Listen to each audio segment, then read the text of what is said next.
आता भाषणाची तयारी कशी करावी, काय काय मिळवायचंय आणि ते कसं मिळवायचंय. सोपी पद्धत. भाषणाची तयारी करणं म्हणजे तुम्ही कंटेंट मिळवता, विषय मिळवता. त्या विषयात उदाहरणार्थ वक्तृत्व कला या विषयावर मला 3 तास बोलायचं आहे, फक्त वक्तृत्व कला या विषयावर. मग मी 3 तास बोलण्यासाठी मला भरपूर वाचावं लागेल, भरपूर वेचावं लागेल, भरपूर साठवावं लागेल. इथं आल्यानंतर मला ते आठवावं लागेल.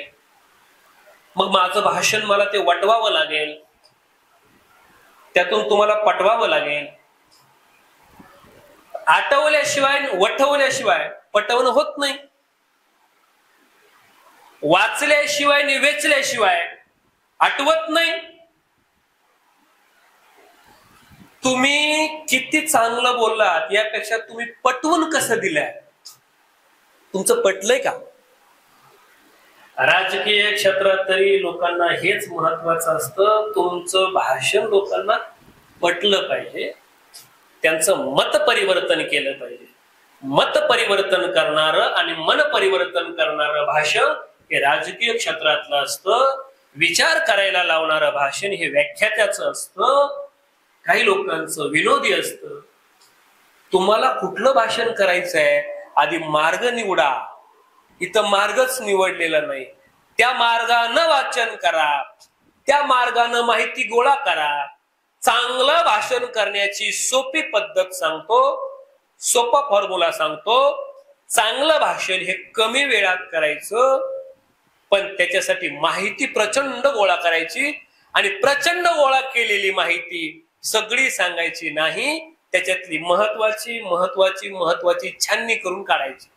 समजा उदाहरणार्थ तुम्ही 100 विचार मिळवले.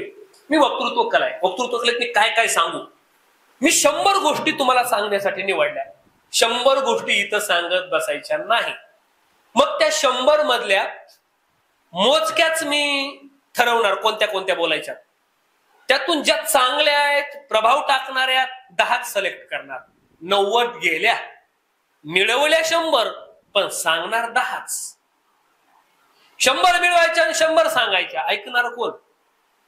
त्यातल्या ज्या प्रभावी आहेत त्या काढायच्या आणि त्या सांगायच्या.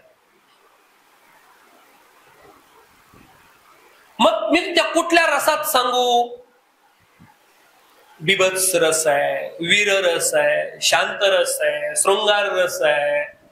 हे रस 9 रस आहेत, 7 सकार आहेत भाषणाचे. मी कुठल्या रसात मला जमतं. तुम्हाला रस माहिती, तुम्हाला फक्त सध्या एकच रस माहिती आहे, आता आमरस सीझन मध्ये आलाय.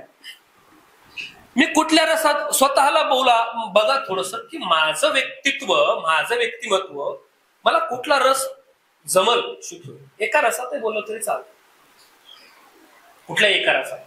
भानगुडे पाटलांचा ऐकला असेल तर वीर रसात आहे. शिवाजीराव भोसलेंची वक्तृत्व शैली बोलली तर मग ती शांत रस होता. काही लोकांना वीर रसही जमतो, शांत रसही जमतो, करुण रसही जमतो. त्यामध्ये काही निवडक वक्ते आहेत, ते सगळ्या रसात रडवणंही जमतो लोकांना, हसवणंही जमतं. अंगावर शहारे येण्यासारखं बोलायलाही जमतं आणि शांत समुद्रासारखं स्थिर बोलायलाही जमतं.